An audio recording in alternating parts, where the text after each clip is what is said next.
জিয়া রহমান, খালেদা জিয়া, তারেক রহমান মানে বাংলাদেশ 17 বছর 29 লক্ষ কোটি টাকা চুরি করে বিদেশে পাচার করেছে। আর সেই পাচারকৃত টাকা দিয়ে আজকে বাংলাদেশের মানুষের 18 কোটি জনগণের বিরুদ্ধে এখন বর্তমানে ষড়যন্ত্র চলছে। তারপরেও বিএনপি নেতৃবৃন্দ এবং আমাদের সাধারণ জনগণ কেউ ছেড়ে থাকে নাই। গঠিত পতিত সরকার দুর্নীতি গুম খুনের মধ্য দিয়ে সারা বাংলাদেশকে একটা কারাগারে পরিণত করেছিল। সেই কারাগার আজকে আমরা আমাদের সংগ্রামের মধ্য দিয়ে আমরা মুক্ত করতে পেরেছি। অনেকদিন পর 17 বছর পরে আমরা তো নির্বিঘ্নে আমরা খাদ্য বিতরণ করতে পারছি প্রয়োজনের কাজে। তাই ভাই বোনেরা, একটা কথা মনে রাখতে হবে, আজকে এখনো কিন্তু আমাদের লক্ষ্য কিন্তু আমাদের পরিপূর্ণ হয় নাই।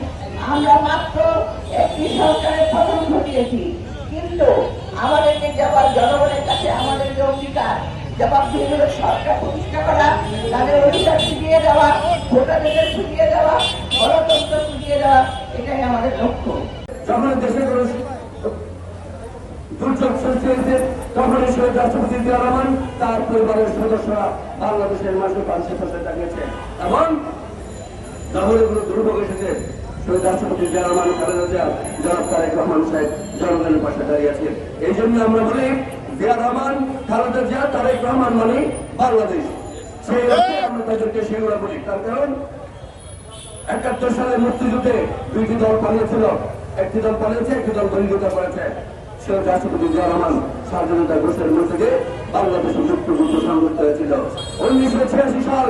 আপনারা জানেন এই স্বৈরাচারকে প্রতিষ্ঠিত করার জন্য, তাদের ক্ষমতাকে দীর্ঘায়িত করার জন্য বিরোধী দল চিন্তা বলছিল যারা স্বাধীনতা নির্বাচনে যাবে তারা জাতীয় প্যানেল হিসেবে চিহ্নিত হবে। পরে তিনি হেলিকপ্টারে এসে সেই নির্বাচনে অংশগ্রহণ করেছিল এরশাদের ক্ষমতাকে দীর্ঘায়িত করার জন্য। 1996 সাল বিএনপি রাষ্ট্রীয় ক্ষমতায় ছিলেন, সেই ক্ষমতাকে দখল করার জন্য 173 জন হরতাল দিয়েছিল সেই দুটি দল। তারা দেশটাকে অর্থনীতি ধ্বংস করে সামাজিক রাষ্ট্র ব্যবস্থায় ধ্বংস করে দিয়েছে। দীর্ঘ 17 বছর এই লুটের রাজত্ব কায়েম করেছিল বাংলাদেশে। 17 বছর 29 লক্ষ কোটি টাকা চুরি করে বিদেশে পাচার করেছে। আর সেই পাচারকৃত টাকা দিয়ে আজকে বাংলাদেশের মানুষের 18 কোটি জনগণের বিরুদ্ধে এখন বর্তমানে ষড়যন্ত্র চলছে।